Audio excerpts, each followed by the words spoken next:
"You're fired. Consider it my gift to you." The message burned into my eyes as I stood in my wedding dress, bouquet trembling in my hands. Just minutes earlier, I'd said I do to the man I loved more than life itself. Now, surrounded by swaying floral arrangements and the soft hum of laughter from our guests, I stared at the glowing screen, stunned. The sender? Mason Carlisle, the entitled son of my boss, who had made my life miserable for 3 long months, and now he'd chosen my wedding day to terminate me. I turned the phone toward my brand new husband, Jacob. I expected anger, shock, maybe even a plan for revenge. Instead, a calm smile tugged at the corners of his lips. He kissed my hand gently and whispered, "Check your messages later. Today is still our day." I wanted to scream. How could he stay calm when I'd just lost my position as senior project manager at Whitestone & Hart, the most prestigious architectural firm in Chicago? I'd spent 2 years climbing that ladder, sacrificing nights, weekends, even my health, and now it was gone. But the look in Jacob's eyes stilled my panic. He knew something I didn't. So I took a breath, silenced my phone, tucked it into my maid of honor's clutch, and stepped into the golden light pouring from the church doors. We were showered with rose petals and cheers. The moment still felt magical. 3 hours later, as we slow danced under twinkling lights, my maid of honor, Elise, rushed toward us. "Savannah," she whispered urgently, "your phone. You've got 108 missed calls." I froze. She handed it to me. Calls from coworkers, assistants, even 17 from a number I knew all too well. William Carlisle, Mason's father and the founder of the firm. That's when I realized, this wasn't just a firing. This was the beginning of something much, much bigger. Before I continue, if you're enjoying this story, take a second to like and subscribe. Many people hear stories like this, but never engage, and that means you might miss the next chapter when the algorithm skips you. Trust me, you'll want to hear how this ends. Now back to the moment my wedding cracked open into chaos. My name is Savannah Monroe, and until that text message, I was the backbone of Whitestone & Hart's design operations. People called me the Index, because I remembered everything. Every code, every client quirk, every regulation, every permit hurdle. I lived and breathed blueprints. I wasn't born into wealth or privilege. My parents were high school teachers in rural Indiana, who instilled 2 values above all: work hard and do right. When my father had a stroke during my freshman year of college, I almost dropped out to help at home. Instead, I doubled my classes, worked nights at a print shop, and graduated top of my class in architectural project management, minoring in systems design and urban infrastructure. That's how I landed at Whitestone 2 years ago. William Carlisle saw potential in my obsessive eye for detail and hired me to modernize their entire project management system. From the ground up, I built a proprietary system that tracked everything: design versions, client revisions, zoning codes, structural permits, inspection cycles, everything. Within a year, project delays dropped 40%. Clients renewed contracts without hesitation. William called me the best hire they'd ever made. And then, Mason arrived. At 33, Mason Carlisle had cycled through 5 departments without finding his place. He had his father's jawline but none of his strategic mind. When William announced his semi-retirement and handed Mason control of our department, everything changed. He ignored my input, took credit for ideas he didn't understand, shut down training sessions I scheduled, calling them unnecessary. He made my work life a quiet war zone. And yet, I kept things running. Until today. What he didn't know is that he'd just fired the one person keeping the entire firm from collapsing. But someone else knew. Jacob, my husband. The man I met at the city zoning department while submitting plans for Whitestone's largest downtown revitalization to date. He was calm for a reason, because he had already seen what Mason had been hiding. I met Jacob during a routine zoning submission, just one more item in my 16-hour workday. He was the city permit officer assigned to review our downtown proposal. Most officials just stamped approvals and moved on. Not Jacob. He asked questions, sharp ones, the kind that made me double-check a few of Mason's last-minute changes. That was the first time I noticed something was off. From there, our professional exchanges turned into coffee breaks, then late-night conversations, and eventually the kind of connection I never expected to find in the middle of my career chaos. While Mason was cutting corners, Jacob was quietly documenting everything. He never told me right away. Instead, he listened, paid attention, waited until he had facts, not just suspicions. And when he proposed just 8 weeks before our wedding, I said yes without hesitation. Not just because I loved him, but because I finally felt safe. We planned a simple ceremony, nothing extravagant, just close friends, immediate family, and vows spoken from the heart. I thought the only surprise that day would be Jacob's tearful smile at the altar. Instead, it was Mason's text that shattered the calm. But as I sat in the bridal suite, surrounded by silk and silence, I listened to the first voicemail from William Carlisle. "Savannah, it's William. Call me immediately. Mason had no authority to fire you. This is a terrible mistake. We need you." That message was followed by 6 more, each more desperate than the last. By the final voicemail, William's voice was unsteady. "The city team can't access the downtown files. Mason doesn't have the password. He swore you left documentation, but there's nothing. The investors are threatening to pull out." I sat perfectly still, staring at my phone, and for the first time that day, I smiled, because I had built a system so efficient only I could fully operate it. I'd offered training to the team, training Mason had blocked, calling it a waste of time, and now, the entire company was locked out. I didn't just hold the keys, I was the blueprint, and they'd just fired me. Jacob found me sitting in that quiet bridal suite, still in my gown, still holding my phone like a ticking bomb. He didn't speak at first, just knelt beside me, careful not to wrinkle the silk and lace. Then he said gently, "There's something you should know about the downtown plans Mason submitted." I looked at him, confused. "What do you mean?" He sighed. "He's been altering them. After the engineering team signs off, he changes key specs, removes safety reinforcements, swaps out materials, skips environmental checks. It's not just unethical, it's dangerous." My breath caught. "You're sure?" "I've been tracking every version. I plan to report it next week, but now," he nodded toward the missed calls on my screen, "now you're no longer responsible for it. You're free of liability." It hit me all at once. Mason hadn't just fired me out of spite. He'd unknowingly cleared the path for his own downfall, and Jacob had been quietly preparing for this moment the entire time. "What do we do?" I whispered. Jacob leaned in and smiled. "Nothing. Not today. Today we dance. Tomorrow we fly to Belize. And when we come back, we rebuild everything. But this time on your terms." So we returned to the reception, and I danced like a woman who had just been handed the best kind of revenge, the kind that doesn't require shouting, threats, or retaliation. By midnight, I had 212 missed calls. The next morning, Jacob and I boarded a plane for our honeymoon. For a week we sipped fresh coconut water, walked barefoot on warm sand, and listened to the waves crash instead of boardroom chaos. On day 3, I received a new voicemail. It was William Carlisle. "Savannah, please. Triple salary. Immediate reinstatement. We'll put it in writing." I deleted it. 2 days later, another message. "Partial ownership. Partner status. A corner office." Deleted. Jacob said nothing, just wrapped his arm around my shoulder and kissed my temple. He understood better than anyone. This wasn't about money. It was about something far more valuable. Respect. On our last night in Belize, as the sun dipped into the ocean and the sky turned a deep orange, Jacob turned to me. "You know," he said, brushing sand off my hand, "there's a vacancy coming up in the city's planning department. They need someone who understands both sides of the system, someone who knows how architectural submissions are supposed to work, and how to stop corner cutters like Mason from ever slipping through." I raised an eyebrow. "Are you suggesting what I think you're suggesting?" "I'm suggesting," he said with a slow grin, "you start your own consulting firm. Let the city be your first client. You'd build the protocols that prevent the exact kind of negligence Mason tried to get away with." The idea hit me like lightning, sharp, electrifying, and absolutely perfect. By the time our plane touched down back in Chicago, I had drafted the full business plan on my tablet. 3 days later, I registered Precision Protocol Consulting, and within minutes of the public filing going live, my phone rang. "William Carlisle." For the first time in 2 weeks I answered. "Savannah, thank God. We're hemorrhaging. The downtown project is stalled. We've lost 3 major clients, and nobody can access your system. Please name your price." I let the silence stretch. "I'm not available for employment," I said calmly. "I've launched my own firm. We're in contract negotiations with the city." The line went dead silent. Then softly, William spoke. "Savannah, we'll hire your firm, whatever it costs." I didn't respond right away, because I wanted him to feel it, the weight of needing the person his son tried to discard. Finally, I said, "My first client is the city's planning department. I'm designing new verification protocols." There was a sharp intake of breath. He knew what that meant. If Jacob hadn't already reported Mason's alterations, I would soon uncover them. "Please," William said, desperation creeping into his voice. "Mason made a mistake. He was jealous of your relationship with me. Your competence. Let me fix this. But some things can't be fixed. Some bridges," I said, "once burned stay ash." And with that, I ended the call. Jacob, who had been sitting beside me the entire time, smiled. "Is it wrong that hearing that felt good?" I smiled too. It's not wrong to protect yourself or the public, because this wasn't just a victory, it was a shift in power. The following week, I signed the contract with the city. With my insider knowledge of how firms like Whitestone operated, I pinpointed every weak spot in their submission process. I developed new protocols that caught unauthorized design edits, unapproved material substitutions, and skipped safety checks. Nothing got through without triple verification.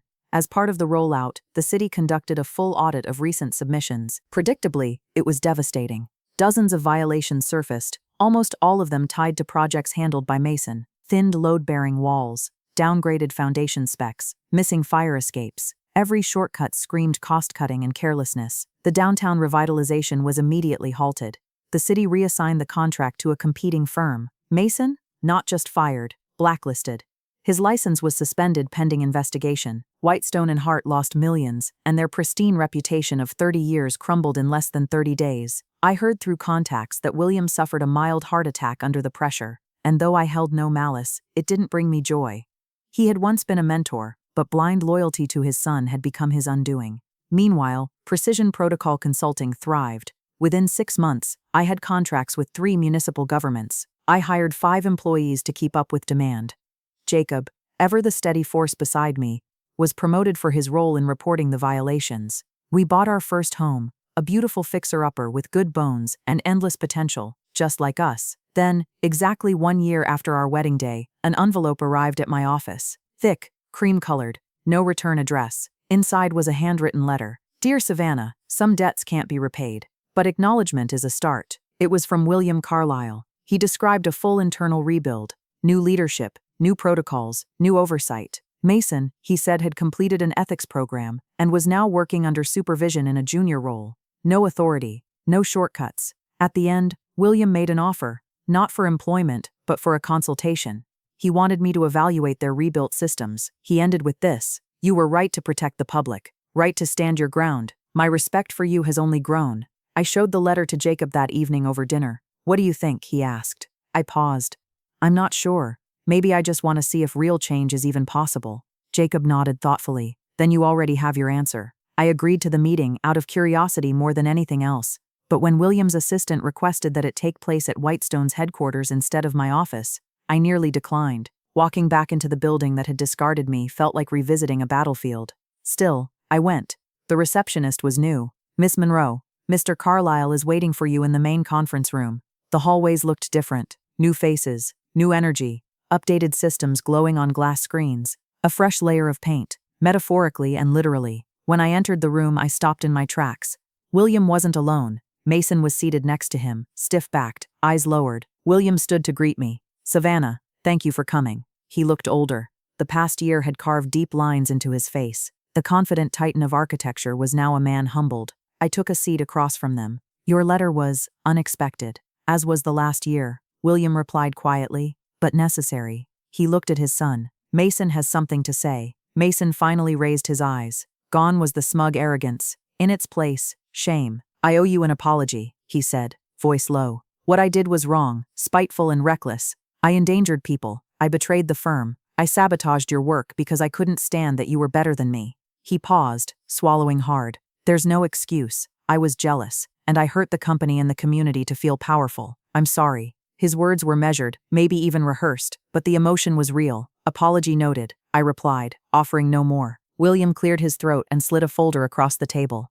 "This company has been rebuilt. New safety protocols, new systems. Mason's no longer in leadership. He's back at square one, relearning everything properly." I flipped through the documents. Detailed, professional, surprisingly thorough. Then came the offer, a high-dollar consulting contract to evaluate their new structure. "We're not asking you to come back," William clarified, "just to help us ensure we've truly changed." Before I could respond, Mason stood, left the room and returned with a small envelope. Inside, a check. The exact cost of my wedding, down to the last floral arrangement. "How did you get this number?" I asked, eyeing them sharply. "My cousin is your wedding planner's best friend," William admitted. "I asked for the full total. I wanted it to be precise." Mason added softly, "Consider it our gift to you, the one I pretended to give when I had no right." A flicker of anger stirred, but before I could respond, Mason placed something else on the table, a small USB drive. "It's your system," he said. "All of it. Passwords, back-end logic, every script and function you built. We couldn't get it to work without you. It belongs to you." I stared at the tiny drive. 2 years of my life, held between 2 fingers. Revenge, I realized, doesn't always come in flames. Sometimes it comes in the form of regret, of surrender, and of watching someone sit in the ruin they built for themselves. I stood up slowly. "I'll review your proposal. My fee will be triple, paid up front. My team will need unrestricted access." William nodded immediately. "Done. And one more condition," I added, locking eyes with Mason. "You will complete every training module I assign. No shortcuts, no skipped steps. You'll learn this industry the right way." His face paled, but he nodded.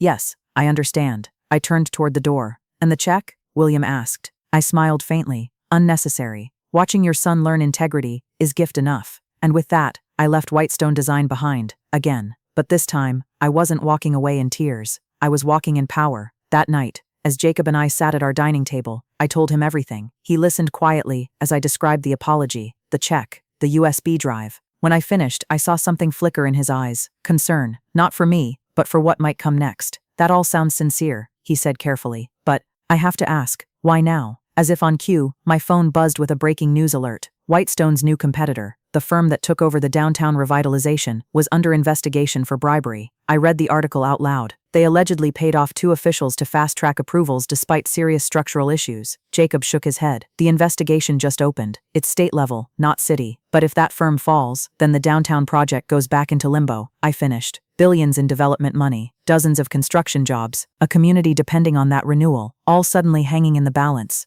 I stared at my phone. Gregory didn't reach out just because of guilt, I muttered. He knew this was coming. He's trying to reposition Whitestone to reclaim the project, and he needs me to do it. Jacob nodded slowly. He's using your system and your name to clean up his son's mess and win back the contract. I leaned back in my chair, heart racing. He doesn't want redemption. He wants control. So what are you going to do? Jacob asked. I looked down at the untouched check Mason had written. The system they returned to me, the apology, the new protocols. Then I shook my head. I'm going to sleep on it. Because in that moment, I realized something crucial. This wasn't just business. This was a test of who I had become. Sleep didn't come easy that night. I tossed and turned, replaying every word from the meeting, every detail of the news report, every motive behind William's olive branch. Was Mason truly remorseful, or just playing his part? Was the company genuinely reformed, or simply desperate? By sunrise, I had my answer. At 7 a.m., I called William Carlyle. I've reconsidered your offer, I said flatly. The pause on the other end was heavy. I understand, he replied. We'll find another way. I'm not turning it down, I interrupted. I'm proposing something else. A partnership. A partnership, he echoed cautious. Yes, my firm Precision Protocol will oversee all project management and regulatory compliance. Whitestone handles architecture and construction. We present as partners to the city, but operate independently. That way I retain full authority over safety and standards and your firm regains access to the project. William was quiet. That's highly unconventional. So is firing someone on their wedding day, I replied calmly. This ensures I'm never undermined again. And it ensures the city gets the oversight they deserve. Another long pause. And Mason? He works for you, I said. Not for me. But every submission he touches goes through my team. Triple verification. No exceptions. I'll need to run this by my board, William said hesitantly. You have 24 hours, I told him. After that, I'll present my own proposal to the city without Whitestone attached. And then I hung up. For the first time in months, I felt complete ownership of my future. I wasn't reacting to Mason. I wasn't cleaning up after William. I was steering the ship my way. Exactly 23 hours later, William called back. The board approved the partnership, he said. With one adjustment, they want a 3-year minimum commitment, 2 years guaranteed. The third optional, based on performance. I smiled. Done. And just like that, Precision Protocol landed its biggest client yet. 2 weeks later, the competitor firm was officially removed from the downtown revitalization contract, and our newly formed partnership, Whitestone Design and Precision Protocol Consulting, was awarded the project. Not just because of our track record, but because of our innovative structure, creative design balanced by uncompromising compliance. The press called it a model for architectural accountability. Mason? He was reassigned as a junior project coordinator, 5 levels beneath his former title. Every morning, he received a training module from my team. Every evening, he was tested on it. Fail a quiz? Repeat the module. No excuses, no shortcuts. What surprised me most was that he never complained. In fact, he dove into the work with quiet determination. 3 months into the project, I arrived early for a site inspection and found him alone, reviewing specs by flashlight. You don't need to do that, I said. That's what the on-site engineers are for. I know, he replied, straightening up with a clipboard in hand. But if I'm going to understand every inch of this business, I need to see how it's built from the ground up. I studied him. Gone was the ego, the entitlement. In its place, humility. Why did you fire me on my wedding day? I asked suddenly. He flinched, but he met my gaze. Because I knew you were right. About everything. The training, the protocols, the attention to detail. I couldn't stand that my father respected you more than me. I thought if I tore you down at your highest moment, I'd feel powerful. He looked down. Instead, I watched it all fall apart. I destroyed the one system that actually worked, and I betrayed the one mentor I could have learned from. I was silent for a moment.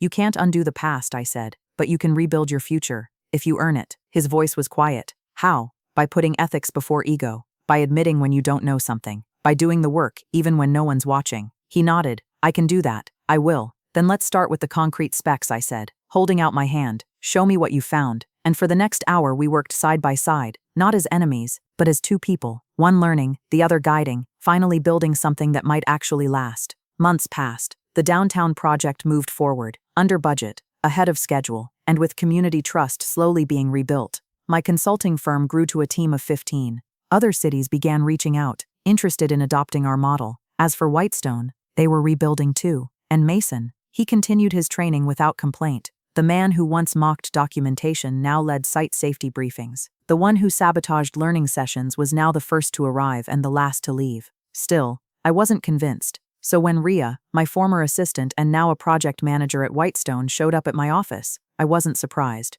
William wants to promote Mason, she said plainly, to assistant project manager. I raised an eyebrow. And he sent you to feel out my reaction. Rhea smirked. He sent me to get your honest opinion. Mason's passed every training module. His reports are meticulous, and the team respects him now. And what do you think? I asked, trusting her read more than anyone's. I think he's changed, she said. And I think giving him responsibility might prove it. I leaned back in my chair. Then tell William I'll support the promotion on one condition. Rhea tilted her head. What's that? Mason handles the next community presentation, alone. If he can stand in front of the very people he once endangered and earn their trust with transparency, then we'll know if the change is real. The presentation was scheduled the following week. It was a high-stakes event. Local media, city officials, residents who had once rallied against the project, a hostile crowd, if Mason slipped even once. I attended quietly, unannounced, sitting in the back row of the community center. Mason arrived early, set up every board, greeted people at the door, no assistant, no fanfare, and then he stepped to the podium. Good evening, he began, nerves clear in his voice. Some of you may remember when this project stalled.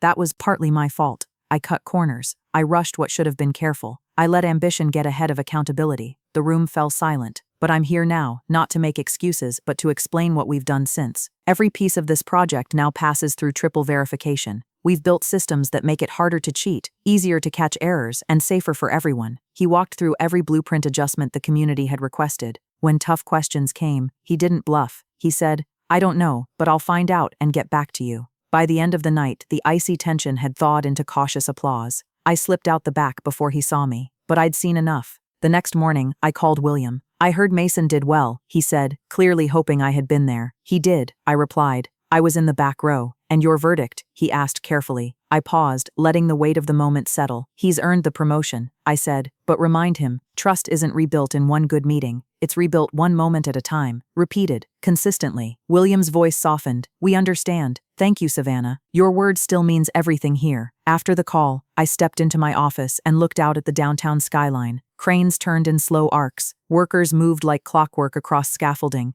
And for the first time in a long time, the city felt alive with hope again. This wasn't the revenge I once imagined in the haze of betrayal. It wasn't scorched earth or public humiliation. It was something deeper, reconstruction, on my terms. I hadn't just gotten even, I'd gotten ahead, and I'd built something that couldn't be taken from me with a single text. That night, Jacob and I walked hand in hand past the construction site. The buildings gleamed under the amber glow of streetlights. We stopped and watched in silence for a moment. Are you happy with how things turned out? He asked. I thought for a long beat. I'm satisfied, not because they suffered, but because change actually happened. The company is stronger, the work is safer, the community will benefit. And Mason? I looked at the half-completed structure rising toward the stars. He's becoming someone worthy of the position he once abused. Whether that continues is up to him. Jacob nodded. You know, when I showed you that text on our wedding day, I expected fire and fury. I smiled. Maybe I would have gone that route if you hadn't shown me there was a better way. I leaned into him as we walked on. Sometimes the best revenge isn't destruction, it's elevation.